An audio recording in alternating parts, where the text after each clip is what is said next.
I'm Sam Glover, host of the Lawyerist podcast, and in this video, I'm going to teach you how to sound better on podcasts, webinars, and conference calls. First, here's the deal. If you are going to be a guest on a podcast, or if you're going to host a webinar, or even if you're going to be on a conference call, you need to care about how you sound. Whether your audience is 2 other people on a conference call or thousands of podcast listeners, they are probably listening in a quiet office, or using headphones, or listening in their car. Those are intimate listening environments where low-quality audio really stands out. The bottom line is that if you care about the message you're sending, you should care about how well you are sending it. I am astonished by how many people seem to think that the built-in microphone on their computer or cell phone is just fine. It isn't.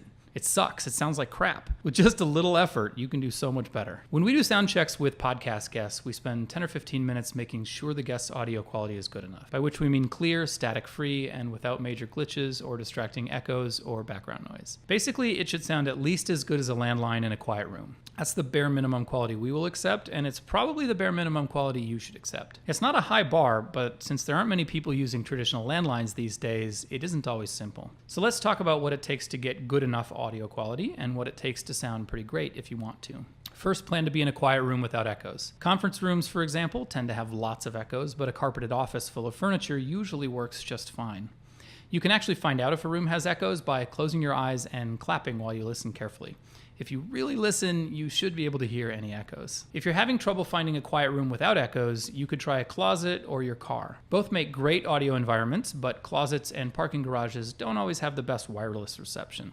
So check it out beforehand. Don't wait until the last minute so you're trying to call in from a corner of a restaurant or something. Wherever you choose, make sure you can be comfortable. Listeners will be able to hear if your mouth moves away from the receiver or microphone, or if you tap your fingers on the table. So you'll need to sit fairly still throughout the session with your mouth close to the phone's receiver or your microphone. Second, arrange not to be interrupted by coworkers, construction workers next to your window, or whatever. On a podcast, we can edit out interruptions, but we still can't always restore the flow of a good conversation. Third, sort out your audio equipment. The simplest option, but not necessarily the best option, is just to use a landline and a corded telephone. You won't sound amazing, but you'll sound good enough. Plus, landlines are pretty foolproof, and even though the audio quality isn't amazing, people are used to hearing phone calls on podcasts and on the radio.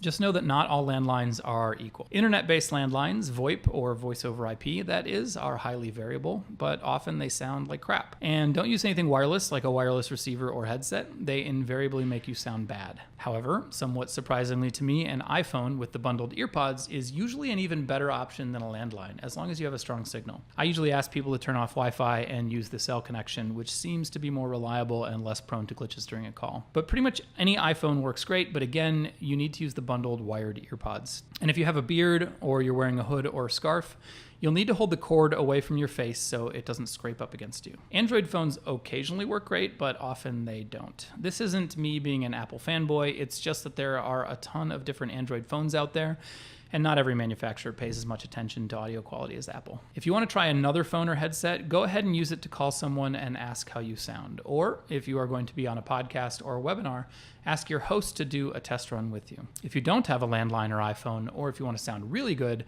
not just good enough, you'll need to get a decent USB microphone and some headphones. If you don't already have a decent USB mic, I recommend either the Blue Snowball or the Blue Yeti. We used the Blue Snowball for the first year of our podcast. It's about $60 on Amazon, and it sounds fine. Just don't get the cheaper ice condenser version, which sells for about $40 on Amazon. Or upgrade to the Blue Yeti, which is about $125.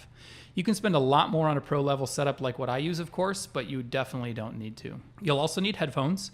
Pretty much any headphones will do, including whatever came with your phone or computer. The reason you need headphones is so that other voices can't come out of your speakers and feed back into your microphone. It's distracting and it makes for a bad recording.